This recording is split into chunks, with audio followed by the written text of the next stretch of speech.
Hi there. Welcome back to Kari's Confessions, a nonprofit exec tells all. I'm Kari Anderson, principal with Incite Consulting. I spent 25 plus years in the nonprofit sector in leadership roles with 7 organizations.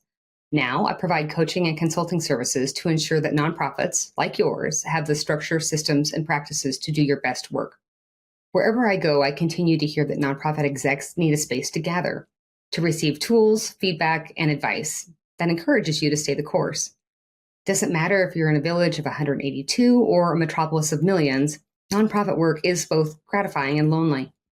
I'm here to make sure that you have a chance to breathe, laugh, smirk, take some notes, get excited again about the important work that you do.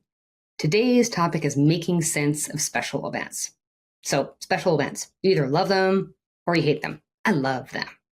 I get into a lot of discussions about special events with clients because so many organizations are hesitant to do them. Name the reason, right? Staff hours, return on investment, lack of planning. Sometimes I get, it's not great. The problem I often find with special events is that we aren't setting appropriate goals and realistic expectations. So today I want to dig in a little more on that. 3 takeaways for today's podcast. The importance of setting and achieving goals, whether that's fundraising, marketing, or education, or a combination of the 3. How to generate more revenue at your events, and who frankly doesn't want that, and converting event attendees to annual organization donors. So what's the purpose of event and goal setting?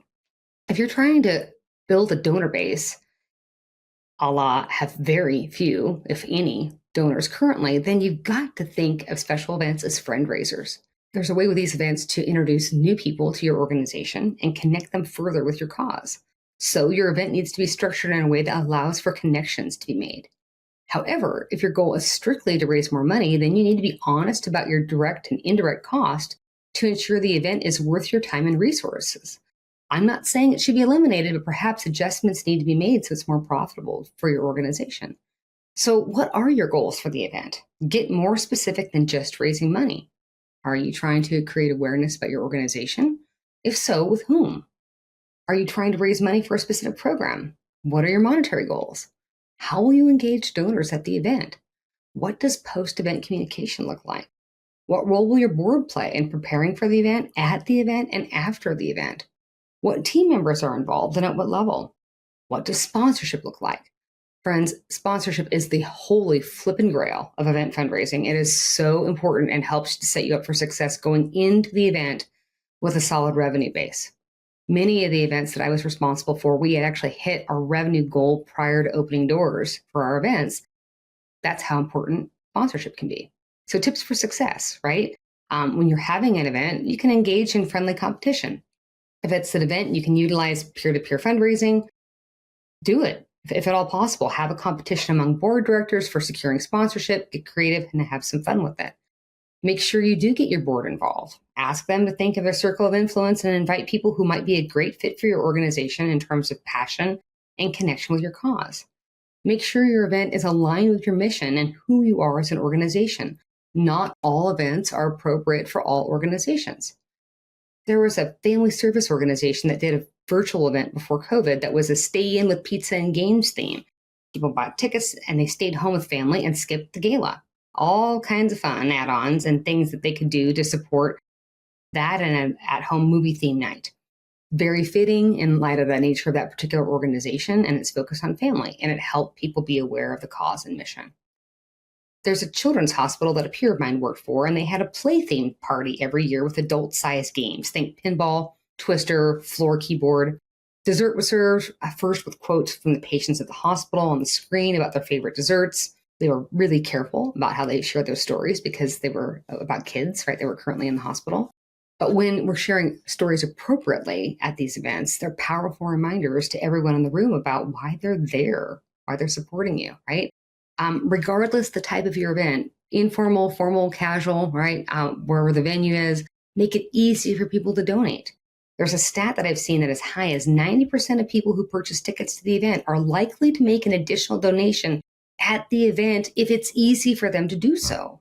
So make sure there are numerous opportunities and make sure people know why these donations matter. Get creative at the event, right? There's a saying that if we're going to have an event that outlives its cycle, We need to make sure that we freshen it every year. So take a spin on traditional ideas and make them more engaging, whether that's through Fund a Need or Raise the Paddle, auction items, making sure you're integrating online bidding and outreach to engage a larger audience. There's a myriad of ways where you can freshen your event, but it's really critical that you do that well in advance of doors opening for your event each year. So my favorite topic, right? The maximization of sponsorships. Sponsorships are one of the easiest ways to ensure you hit and exceed your revenue goals for your events. Sponsorships need to be a mutual benefit and partnership. So what do I mean by that? Whenever we're starting to build a partnership packet and we're thinking about where to start, I ask clients and nonprofits to go meet with a few business members in your community. Maybe you've got a few board members who are business owners. Ask them what they want in a partnership with a nonprofit and start building your packages around that. The number one thing that I see with sponsorships, it doesn't seem to matter whether they're large or small, and it doesn't seem to matter how big the nonprofit organization, are people dropping the ball with regard to benefits. So whatever you're committing to that sponsor in that benefits packet, you've got to deliver on. It's the quickest way to lose supporters. And after the event, make sure you're doing more than just sending a thank you to those sponsors. Set a meeting for a debrief. Let them know how much money was raised, what the outcome was for the event. Thank them, get feedback, right? It's a partnership. And if we want to retain them, you've got to communicate often and treat them as partners. So let's pretend, right, we've had this successful event, right? You've thought of new and engaging ways to keep people entertained. You've maximized those sponsorships. We've had a doorbuster of event attendees, and now it's time to convert those folks that were at your event to becoming annual donors for your organizations. So the goal from events and giving days is to reach a new audience of potential donors and turn those one-time event attendees or one-time donors into long-term supporters. So how do you do that? Well, at the event, making sure that staff are available and building connections. It doesn't need to be forced or intense. Simple greetings and introductions are helpful. We want to make sure the board directors are serving as ambassadors, right? And the easiest way for us to do that is to have them be very structured. Like I oftentimes will assign quadrants of the room to certain board members so they feel like they own a particular piece of real estate, and their assignment is to make sure that they are introducing themselves and thanking to everyone that's in that particular geographic space. Introductions, right, are helpful. Just like hosting a house party, you want guests to feel comfortable, have a good time, and feeling like their time they're spending with you was well worth it, whether it was on a river raft, whether it was on a gala, whether it was at a house party. Thank everyone promptly following the event, and the ideal thank you is coming from a board director, not you as staff. So that's going to take some planning to make sure that we've got lists in front of board directors so thanking can happen immediately. Provide an update following the event about outcomes. How much money was raised, and folks, net, not gross, right? Net is what you actually have to spend on mission. What those net funds will do, what kind of impact will occur. I can't tell you how many nonprofits I see that do this bang up job on their special event, and that's radio silence after the event. And they wonder why people don't come back the next year, and they wonder why people don't turn into donors, right? Ask board directors and key supporters who brought friends to the event if a follow-up meeting or introduction is appropriate. Emotions and passion are often high after the event. People are energized and excited about the good work taking place and the difference their support is making. That's a great time to seek deeper connections with new people. Make sure your event connects with your mission. Have you ever been to an awesome fundraising event with a friend, but you're not really sure who you were supporting when you left? Don't let that happen. Have your table decor connect with your mission. Have a story wall that features photos and stories. Connect activities throughout the evening or day to your mission. There's a way to do this that doesn't feel salesy, but it feels more informative, and it really lends to a well-planned and well-themed party. So you've done this big thing, right? The other piece that oftentimes we forget to do is we need to evaluate our event, because not all events stay forever.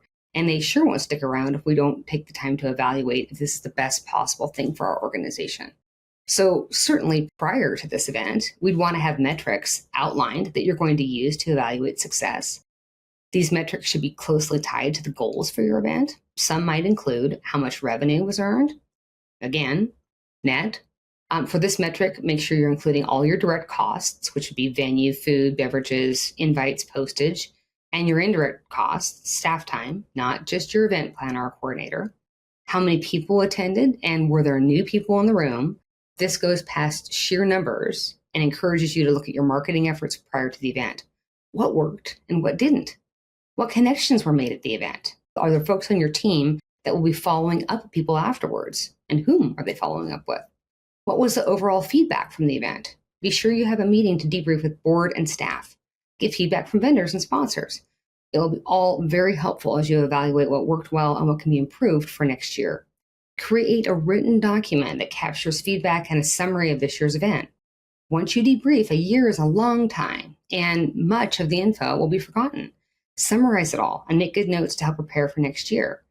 Log this information into your CRM. Once the event is over, everyone's relieved and it's so easy to put off data entry tasks. Get it done. Make notes of conversations had and schedule follow-ups. Remember to follow good stewardship practices. Thank donors from the event, send an impact email or printed card 3 months after the event to share how funds have been used. These things are your first steps to donor retention and conversion. So remember our 3 takeaways from today: setting and achieving your event goals, generating more revenue via event sponsorship and partnerships, and converting event attendees to annual donors. Make sure to follow me on your favorite streaming platforms, including YouTube, Apple, and Spotify. For additional resources and tools, follow me on Facebook, Instagram, and LinkedIn. You can also check out my website at inciteconsultinggroup.com. Thanks for joining me today and have a great week.